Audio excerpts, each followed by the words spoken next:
You could save big when you bundle your home and auto with Progressive, but when we just come out and say it, it feels like it falls a bit flat. So we're going to use humor. But we don't want to insult your intelligence, so nothing too goofy. And we need to avoid any polarizing topics. Oh, and it has to be about how you can save big when you bundle your home and auto with Progressive. You know what? Maybe humor is a bad idea. Yeah, it's never going to work. Progressive Casualty Insurance Company and Affiliates. Discount not available in all states or situations. You're about to listen to a podcast full of wonder, excitement, and discovery. It's time for an adventure through Odyssey. Hey everyone, welcome back to the Adventures Through Odyssey podcast, Odyssey Revisited. I'm Will here with John. We're quickly recording this episode this week to cover the next 6 episodes of Adventures in Odyssey. And we're going to start off with, and I would call this our heaviest episode so far. No. Thank you, God. Whit tells a group of friends about how he became a Christian. When he was young, his stepmother was in a horrible accident which left her blind. Through God's love, she was able to cope and show Whit the meaning of faith. I mean, I've always liked this episode. Until almost recently, it really was the first time we've had a good grasp of Whit as a child. I would agree with that. Whit's sister gets brought up. Yes, which I feel bad for not remembering. I mean, she doesn't really talk that much in the episode, right? I don't think she has any lines. Yeah, I don't think she talks at all. I'm checking the cast right now. Yeah, no reference, but yeah. This is also a Rosetta Stone in several ways. It's the young Whit. It's the one time we hear about his stepmom, and it's the only appearance of Agnes before they really figured the character out. Yeah, which is so weird. I feel like what it must have been was they introduced Tom's wife, and it's like, oh, Tom has a wife. That makes sense. And then the writers just forgot or never had a reason to put her in stuff, but they would occasionally get letters from people being like, hey, doesn't Tom have a wife? Why does she never show up? And is never mentioned. Yeah. It's especially weird because we've already had a few episodes. Haven't we already had an episode of Tom's Farm? I don't think we've officially been to the farm yet. Okay. I think I'm thinking of the Jokester episode, but the original wasn't at the farm, was it? Right, they change it. Yeah. That's what I was getting. That's what I was getting mixed up. I wonder, this would be an interesting question to be like, if Odyssey just forgot they had established that, or if they just kind of thought that, we don't want to do that for some reason. Yeah, I'm double checking. Because there's no way they were like, oh, we're doing this because this is our headcanon, and we're going to do an episode about it 15 years later. 10 or 15 years later. I mean, I guess that's possible. I do also just think it's equally as possible. It's one of those, they wrote an early show reference back into the show when it was more established. Mm-hmm. Because, it did take us a long time to get out to Tom's farm and see him outside of the context of coming to visit Whit. Yeah. I'm trying.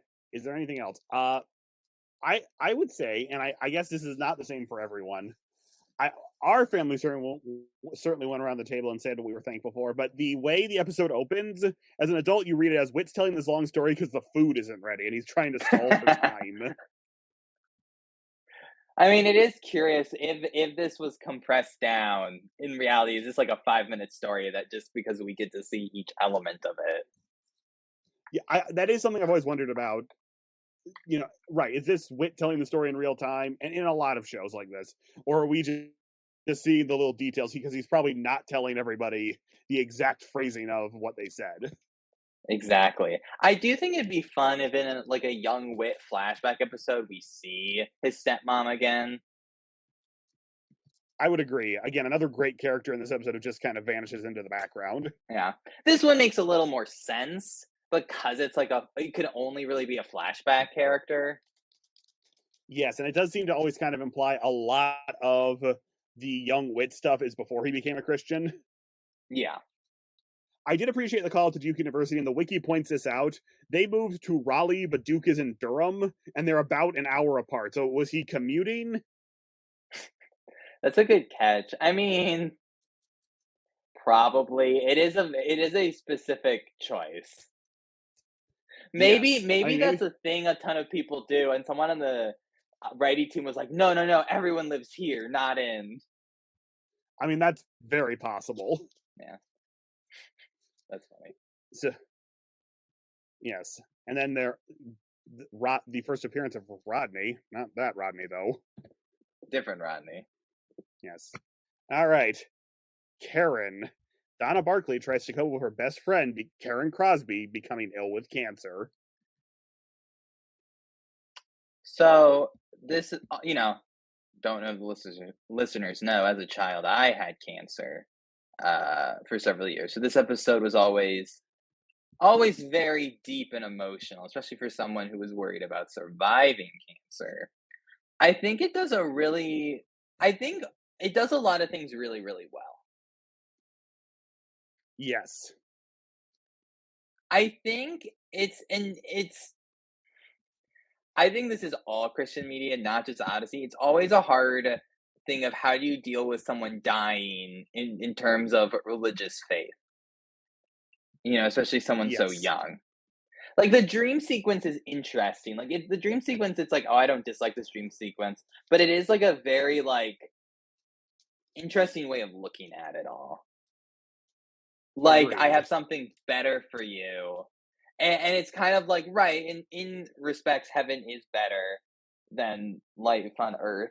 Like no, like not a disagreement whatsoever. But it's like an interesting like way to look at it, and like specifically focus on that, where it's like, well, she's gonna die, but she's going to an even better place. So that kind of answers the big question of it, Yes. I would agree with that. which I do I like that angle, but as me as an adult, I'd love to deal more into the bigger questions. But I think for a children's show, that's a good way to look at it. Um, Yes. I I do think one thing that even helps this episode more is like the episode they did like a year later, which I'm sure we're gonna talk about. That is a Yes. really, really like I feel like is like part three of this story that really, really makes it all work. Part 3. What's part 2? Oh, sorry, I always think Karen's a two-part episode. No, it's. And actually, I was going to get to that for a second. So, this is a good episode. It's very much an episode I don't think they would have even made a year later. Yeah. So, and here's what I mean by that. One, we have two separate instances where two boys, who I feel like 6 months later would have been Jack and Oscar, give you context on what's going on with Karen, which is Yeah. fine. It was just noticeable they didn't like do it a third time or something. Everything takes place like seemingly over the course of 3 weeks, which I understand happens sometimes, but it moves at a very breakneck pace because of that. Yeah. When we talked about at the 28-yard line, you mentioned, or the 18-yard line, you mentioned they felt like the script was too serious, throw in some J jokes. Yeah. And this is a very heavy 22 minutes. Like, I don't think there is a single joke in this. Yeah. And I don't think that's bad, but I do wonder if a two-parter, or maybe when we come back from part 2, they mention it's been a couple of months. Yeah, I'll say this. This is a very impressive episode in terms of that, where you're like, wow, that was a lot of like really good content in 22 minutes. Yes, I do agree. There was something else I wanted to throw out there that I have now completely blanked on. Oh, I guess there's part of me that wishes Wit had given part of the message as well, and not just Karen being this wise beyond her years 10-year-old. Yeah, I think that, and I think that's why the continuation of the story like a year later helps with that. Yes. Oh, that was the other thing. It helps immensely that this is Donna. Yeah, it does. Because they can carry it on a year later, and this is more in like knowing she sticks around. The story lands better than if it was a random kid we had never met before. Mm-hmm. I do think, like, I think if they did this today, and I don't think this would necessarily be bad. I think they would go over more elements. Like, I think they would have Karen being afraid more. Yes. Like, it seems like they just jumped that part, which isn't bad. Like, I think, like, she's finding faith in God and, like, trusting in God with that. But I think it if they did it today, this would be like a big, like 2 or 3 part episode, and that would be a whole part, is her coming to terms with this possibility. Yes. Because even like the first time they visit her and they ask about her being okay, she pauses for a second. And I kind of read that this time around. She knows this is a very real thing that might happen. Yeah. So yeah, so I think the wiki fact here does say the impact of Karen's, not that one. The episode is based on a true incident that happened to a friend of Sage Bolte, Chuck Bolte's daughter. Sage Bolte voices Karen in this episode. This is one of those I'd love a making of, because how much of this was based on things that really happened. Yeah. We Like, should have did the gotten family. we should have brought the official guide over and see if they have more on it. Between you and me, I think most of these wiki facts are taken from the official guide, because I there's think not like a lot of probably. making of Adventures in Odyssey. I think probably, yeah. Yes. Also, the character of Karen would later appear in Paul McCusker's novel series, they don't say what it was called, which acts as a prequel to the audio series episodes. What? I guess Paul McCusker wrote prequel novels. I can't find what they're called, but This is probably from the guide too. well, because I figured like maybe the page about Karen has the information, but it does not. Yeah. So, but yeah, so this is episode 50, and I kind of feel like this episode and the next episode were them saying if we get canned at 52 episodes, we at least want to cover these two big things. So, anything else about this Yeah. episode? No, I think it's a very good episode. Like I made a few critiques, but I think it's a very well written, very well done episode. It's just I think it's such like a concept that's so like, happens to a lot of people. It's personal to me. Yes. And it has so many religious angles. It's like I'd love to see some of these other angles explored, but the angles they chose to explore for a children's show are very good. Yes. Yes. Okay. Connie, parts 1 and 2. Connie encounters old friends who remind her of how different she was before coming to Odyssey. Meanwhile, Eugene Meltzner starts working at Wits End and promptly changes how the shop works. I feel to some extent like I wonder if the Eugene thing was going to be a separate episode. Maybe. Well, not a separate episode, but it does feel like it definitely like a balance between like the Connie becoming a Christian, the more serious stuff, and then like here's what's going on at Wits End, and it's like this new guy that's kind of goofy. Right, and obviously this isn't mail from Karen saying the episode was too dark. I do wonder if they felt like Connie becoming a Christian should have been 2 episodes, or they felt like they had enough content for like an episode and a quarter and didn't want to cut out that quarter. Yeah, because all the Connie stuff is very strong. I guess maybe they could have cut some of the flashbacks out. Yeah, especially because we have a clip show coming up. I do think that was just to remind the audience of where we've been.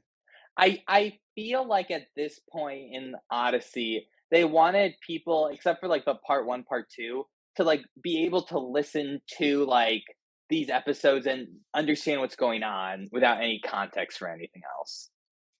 Yes, I would agree. And you're probably right. Here's what I'll say. This is a great episode. It's a seminal classic Odyssey episode. I do think looking back that we haven't even had that many episodes with Connie or Connie as a main character. Agreed. And so I think especially for the short time we've known Connie and the arc, it's a great arc. I guess I think about Eugene's arc that would play out for like the next like 10 years. Yes. On the show, where you get like little bits and pieces over the years, and his not belief's like a big part of stuff that comes up. There's the whole thing with Katrina and everything that I feel like Eugene's hits a little harder. Like even like listening to the episode with Eugene, like you can tell they've gotten way better at. I think some of the writers have gotten even better at writing by the time the Eugene turning to Christ episode comes along, because it emotionally hits. Like when you listen to that, I think I get emotional with Eugene becoming a Christian. And this is a great episode. It's really meaningful, impactful. I don't get as emotional. I would definitely agree with that. Like, maybe if you had listened to the whole year, episode by episode, this would have been a big moment. But again, I also think 52 episodes is a year.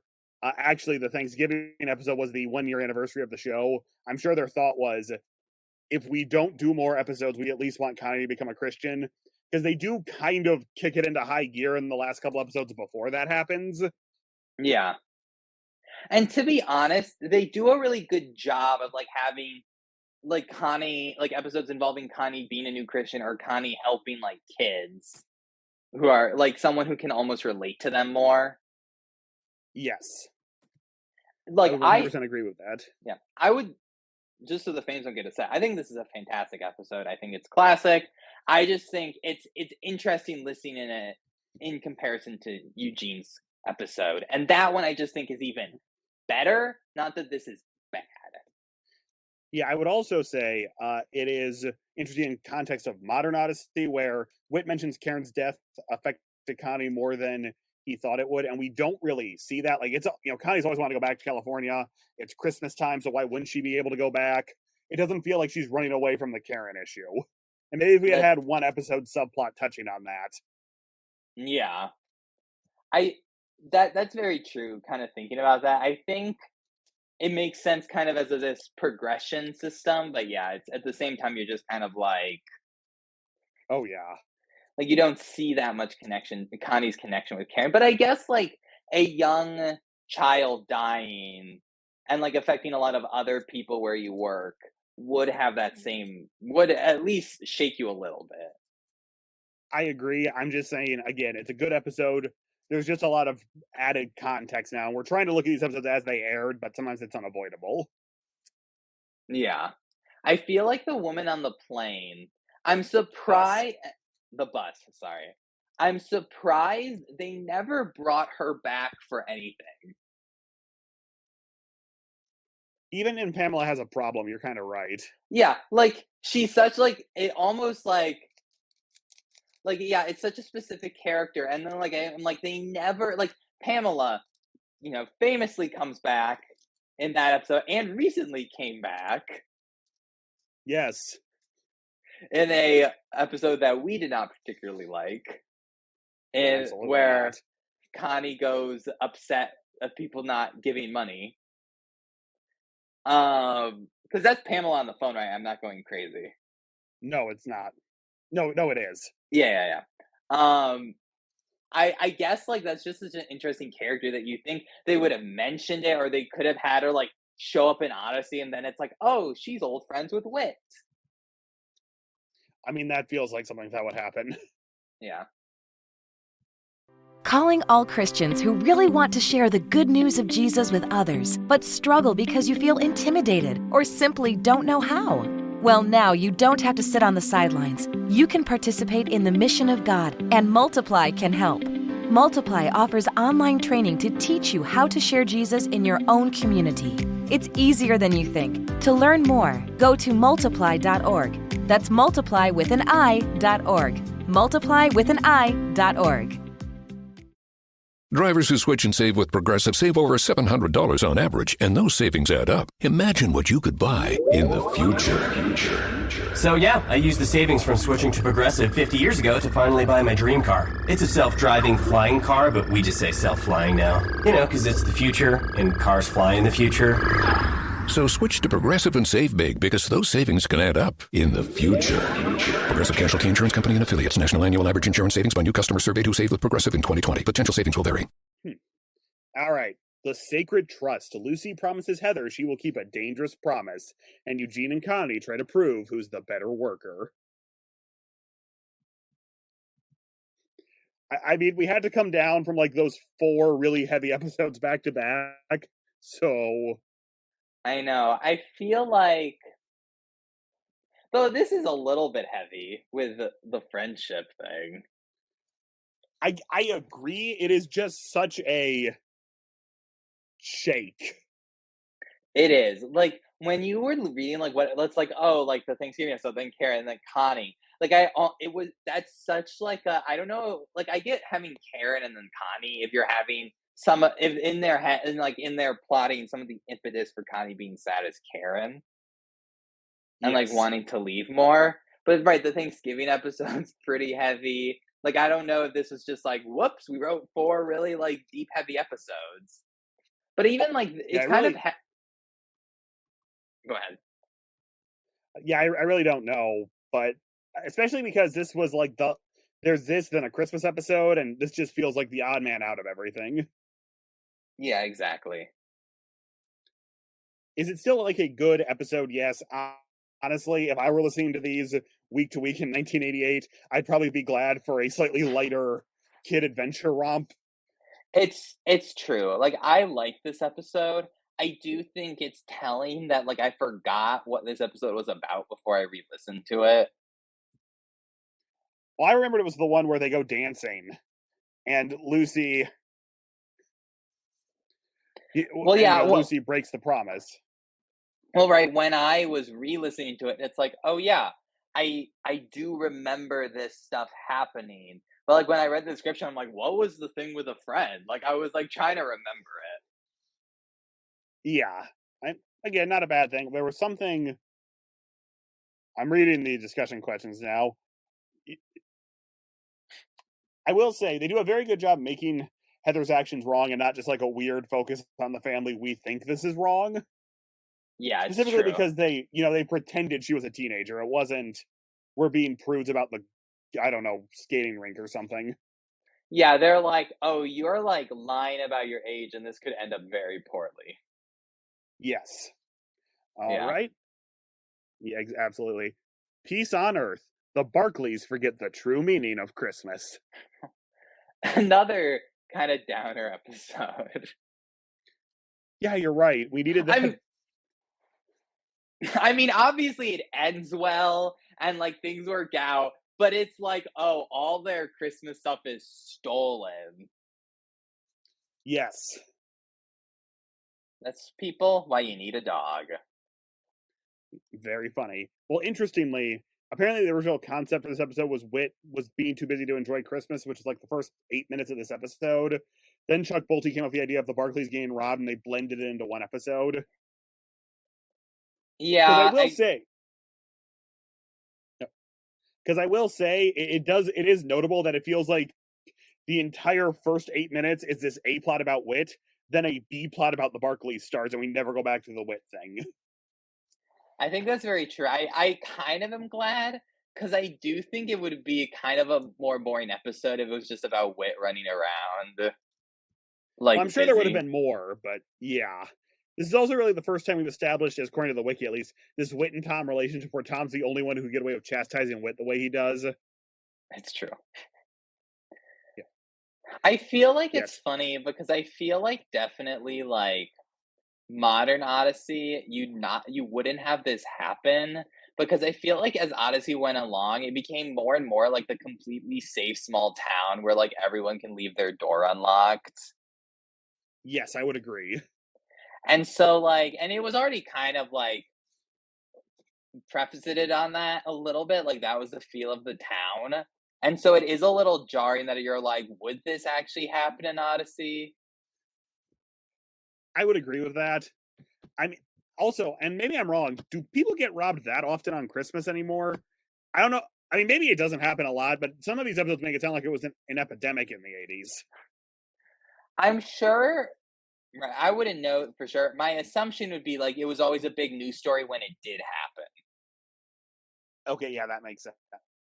Like, it's okay, like, oh yeah, no. That makes sense. I will say, I mean, people obviously get robbed when they're sleeping, but like I don't know. I feel like that's, well, I don't know. I shouldn't talk about how people get robbed anymore because I don't have any experience with that. But I guess like it would have probably made more sense had they come back from Christmas Eve service and everything's robbed. And then, you know, the police come Christmas Eve and then people are there on Christmas morning because the whole town of Odyssey assembles real quick. Agreed. I will say it is interesting if you read the cast list, how many like voice cameos we get at the end of characters we've seen throughout the year. Yeah. Well, you know, they love doing the It's a Wonderful Life kind of things with the Barclays. That is true. Like, I feel like their thought was like, it'll be a big thing, like at the end, like all these Odyssey characters come back. I would agree. But yeah, so it definitely happens really fast. Like, they called the police. Someone probably called the pastor, Mr. Whitaker. Then, within what feels like 20 minutes. Right, it feels like, I'm sure it was like 2 or 3 hours. Right. But right, it feels like almost instantly all these people show up. So I feel like, it's not like I'm not dinging the episode for it, that it wasn't at, like, Christmas Eve. I guess, like, realistically, I don't know. I don't know how people get robbed. I'm too innocent for that sort of thing. Yeah. Right. It's one of those Christmas episodes that's more meant to be just a happy, feel-good time, sort of. Yeah. But it is, like, I feel like this episode made me afraid as a kid about someone sneaking, like, breaking in on Christmas night and stealing my presents. I would kind of agree with that. Yeah. I could definitely see that. Okay, so we're doing one more episode, and you might wonder, wait, didn't they already do their 6? Well, because this next one's a clip show, we can cover it really, really fast. So if we ever do a clip show, we're going to throw a bonus episode onto there. So, yeah, if that makes sense. All right, so Auld Lang Syne. Tom and Whit reflect on the things that happened over the year. Did you listen to this one? I will. I kind of remember it. I didn't know we had to prepare this for this week's podcast, but I can still talk about it. I kind of remember it. Okay, I didn't know how far ahead you lit. I mean, there's not much to say. It's an end of the year clip show because everyone wanted to go home for the holidays. I will say the clips are surprisingly long, and I kind of wonder if that was so they could send this out to sell the show to radio stations who hadn't picked it up yet. I mean, that's very possible as like a reasoning. You know, from what I remember about the episode, I was always kind of like, oh, okay, but you are right. It's very long clips, it feels like, for a clip show. Now, in fairness, they had really only been around for a year. Well, I agree, but there could have, like, and that is true. They talk about, kids radio starting being a comedy moment, and it's not like they had 15 comedy moments they could stitch together in a montage. Yeah. I feel like at this time, a lot of the stuff from the episodes were very like contingent on you knowing other stuff that happened in the episode. So it may have been hard for them to actually find like standalone clips that could make sense in a clip show. This is true. And I do love how sometimes just them standing on the porch of Wits End talking about things that happened, but never cutting to the clip. But interestingly, a fun fact here is Whit predicts that Eugene will appear less frequently due to his increased workload at Campbell County Community College. And apparently, because originally Eugene was supposed to be a less frequently used character, just kind of pop in from time to time, and that turned out not happening. But I do appreciate kind of a in-universe reference to the sudden disappearance of a character who has been in every episode since he debuted. Yeah, that's very true. I do wonder if part of what happened there, like, is, we don't really know exactly what to do with this character. Well, he may show up from time to time, and then they're like, oh, wait, he's like this great foil for a bunch of different characters. Like, he's a great foil for Connie. He's a great foil. Like, he's a great character with wit. He's, like, funny. Yes, I would agree. Other than that, it's really weird to listen to a sincere clip show for the first time in several years. Because now whenever a TV show does a clip show in the modern age, it's either a parody clip show or immediately is undercut as not being a clip show. Yeah. So to have Whit and Tom unironically sitting around remembering and then cutting to those clips was just a shift. Yeah. It's nice. It's like a time capsule of a bygone era. Yes, but I also understand why it was never included in an album. Yeah, I agree. All right, that wraps up this episode. Join us next time for the start of Fundamentals, the second themed album. And we'll see you then. I'm Will. I'm John. We'll see you next time. Drivers who switch and save with Progressive save over $700 on average, and those savings add up. Imagine what you could buy in the future. So I used the savings from switching to Progressive 30 years ago to buy tickets to the championship game. You know, between those two teams that didn't exist 30 years ago. Yeah, I'm a big Alaska Palm Trees fan. Which is a team now? In the future? So switch to Progressive and save big, because those savings can add up in the future. Progressive Casualty Insurance Company and Affiliates. National annual average insurance savings by new customer surveyed who saved with Progressive in 2020. Potential savings will vary. Calling all Christians who really want to share the good news of Jesus with others, but struggle because you feel intimidated or simply don't know how. Well, now you don't have to sit on the sidelines. You can participate in the mission of God, and Multiply can help. Multiply offers online training to teach you how to share Jesus in your own community. It's easier than you think. To learn more, go to multiply.org. That's multiply with an I.org. Multiply with an I.org.